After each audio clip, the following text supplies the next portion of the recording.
संसद में गर्मा गर्म बहसें, जोरदार भाषण, ये सब तो हम टीवी पे देखते ही रहते हैं। पर कभी सोचा है कि पर्दे के पीछे क्या होता है? मतलब कौन से नियम हैं जो इस इतनी बड़ी संस्था को चलाते हैं? आज हम इसी अनदेखी मशीनरी को समझने वाले हैं, संविधान के आर्टिकल 90 से लेकर 100 तक। यही तो हमारे लोकतंत्र की असली नींव है। तो सवाल बिल्कुल सीधा सा है, हम सांसद तो चुन लेते हैं, पर ये संसद ये चलती कैसे है?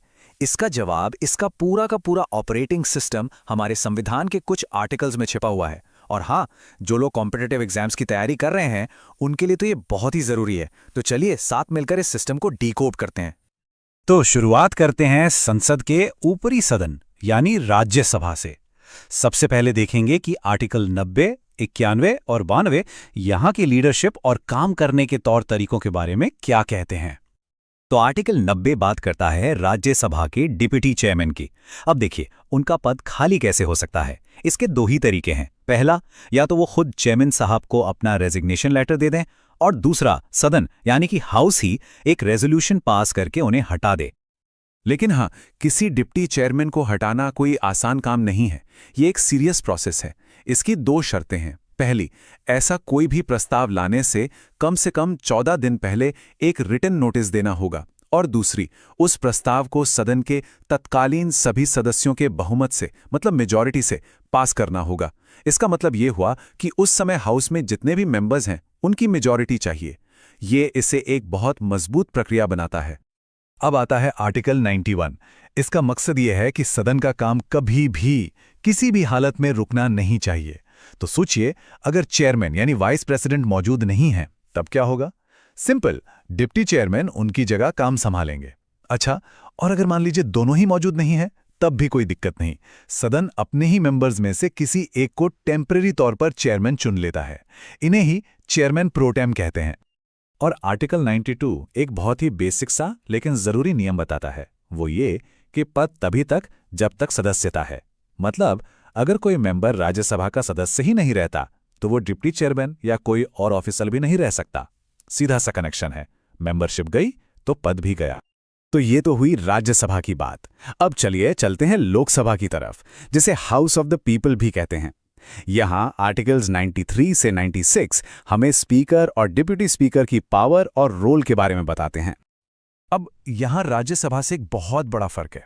इस पे ध्यान दीजिएगा। राज्यसभा के चेयरमैन कौन होते हैं? देश के वाइस प्रेसिडेंट। लेकिन लोकसभा में ऐसा नहीं है। आर्टिकल 93 कहता है कि लोकसभा अपने स्पीकर और डिप्टी स्पीकर को अपने ही मेंबर्स के बीच से चुनती है। ये एक बड़ा अंतर है। अब ये जो स्पीकर के काम है ना, ये यूपीएससी वालों के लिए तो समझ लीजिए मस्ट नो टॉपिक है। देखिए, स्पीकर का काम सिर्फ हाउस चलाना या डिसिप्लिन मेंटेन करना ही नहीं है। उनकी सबसे बड़ी पावर्स में से एक है ये सर्टिफाई करना कि कोई बिल मनी बिल है या नहीं, और उनका फैसला फाइनल होता है। इसे कहीं चैलेंज नहीं किया जा सकता। यही बात स्पीकर के पद को बहुत ज्यादा पावरफुल बनाती है। अब यहां इस्तीफे के प्रोसेस में एक छोटा सा लेकिन बहुत ही जरूरी फर्क है, जिसमें अक्सर लोग कंफ्यूज हो जाते हैं।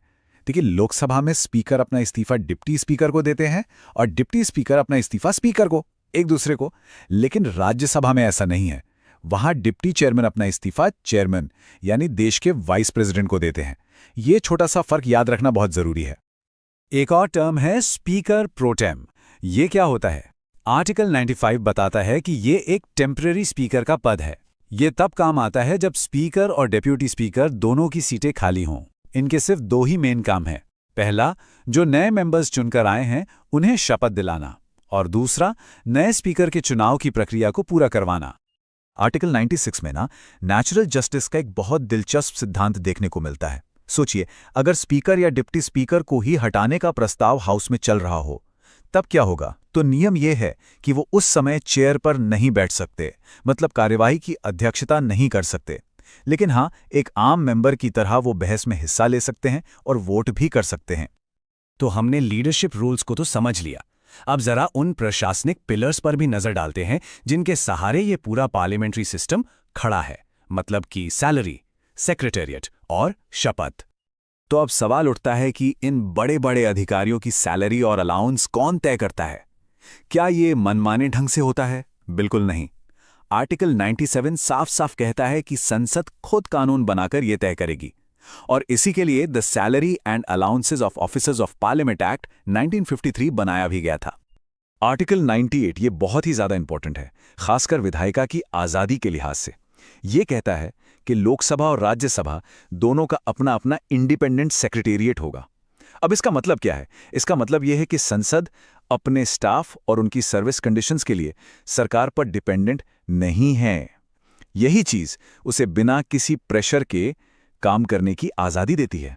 एक बहुत जरूरी पॉइंट है ये सिर्फ कुछ शब्द नहीं है, ये एक वादा है, एक संकल्प है। ये उस शपथ का एक छोटा सा हिस्सा है जो हर सांसद को लेनी होती है, और ये शब्द उन्हें हमेशा याद दिलाते हैं कि उनकी सबसे बड़ी जिम्मेदारी इस देश के संविधान के प्रति है। और इसी वादे को, इसी संकल्प को आर्टिकल 99 जरूरी बनाता है, यानी मैंडेटरी करता है। इसके हिसाब से हर मेंबर को हाउस में अपनी सीट लेने से पहले ये शपथ लेनी ही पड़ती है। ये शपथ प्रेसिडेंट या उनके द्वारा अपॉइंट किए गए किसी व्यक्ति के सामने ली जाती है, और इसका पूरा फॉर्मेट हमारे संविधान के 3rd शेड्यूल में दिया गया है। चलिए अब हम पहुंचते हैं इस पूरी चर्चा के सबसे जरूरी हिस्से पर, आर्टिकल 100। ये वो आर्टिकल है जो हमें बताता है कि संसद के अंदर असली डिसीजन मेकिंग होती कैसे है, वोटिंग कैसे होती है, फैसले कैसे लिए जाते हैं। बस एक नंबर याद रखिए, 1/10। ये एक ऐसा जादुई नंबर है जिसके बिना संसद में कोई काम हो ही नहीं सकता। इसी को कहते हैं कोरम। तो आर्टिकल 100 के हिसाब से कोरम का मतलब है वो मिनिमम नंबर ऑफ मेंबर्स जिनका हाउस में मौजूद होना जरूरी है ताकि कोई काम हो सके। और ये नंबर कितना है? हाउस की टोटल स्ट्रेंथ का 10वां हिस्सा, यानी 1/10। जैसे लोकसभा में 543 मेंबर्स हैं तो वहां कम से कम 55 मेंबर्स का होना जरूरी है। अगर इतने लोग भी नहीं हैं तो स्पीकर को हाउस की कार्रवाई रोकनी पड़ती है। और इसी आर्टिकल 100 में एक और बड़ी खास पावर का जिक्र है, कास्टिंग वोट। इसे निर्णायक मत भी कहते हैं। देखिए, नॉर्मली स्पीकर या चेयरमैन वोटिंग में हिस्सा नहीं लेते। वो अपनी इस पावर का इस्तेमाल सिर्फ और सिर्फ एक ही कंडीशन में करते हैं, जब किसी मुद्दे पर हां और ना में बराबर बराबर वोट पड़ जाएं, मतलब टाई हो जाए, तब उनका एक वोट टाई ब्रेकर का काम करता है और फैसला हो जाता है। तो इन सारे नियमों और प्रक्रियाओं को समझने के बाद आखिर में एक सवाल जरूर उठता है, क्या ये सारे प्रोसीजरल रूल्स जो कई बार हमें सिर्फ एक फॉर्मेलिटी लगते हैं, असल में यही हमारे डेमोक्रेसी की असली ताकत है? क्या यही वो चीज है जो हमारे सिस्टम को स्टेबल और फेयर बनाती है? इस पर सोचिएगा जरूर।